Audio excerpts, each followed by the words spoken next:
In String Teaching and Performance by David Nelson, the author begins by going through a surface level journey of all of the different types of methods of teaching string instruments.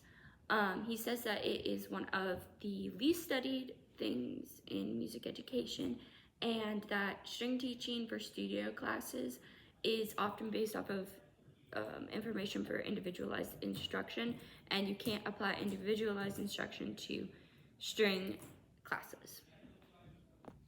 One of the main things this article sought to do is to go through a number of different studies on teaching strings.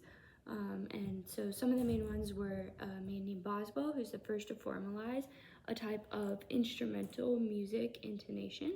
And then there was a man named O'Neill, who developed a program textbook using something called the Skinnerian method. And basically this taught nomenclature, posture, tone, bowing, and fingerings for string instruments. A number of different people developed different techniques for vibrato and intonation.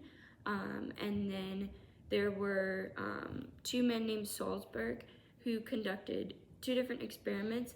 One found that verbal feedback was a lot more helpful than recording or model performance, and the other one found that positive reinforcement was a lot more helpful than negative feedback. The last main thing from this article was that it talked a lot about the Suzuki method, and the author said that approaches to teaching strings are rooted in the 17 and 1800s, and so they're not really going to change. One of the main methods of teaching Suzuki is called Project Super, and it was a pilot Suzuki program experimenting on students. It was an individualized teaching method, but when an experiment was conducted later on, it was found that there was no difference between teaching individually or in a group setting.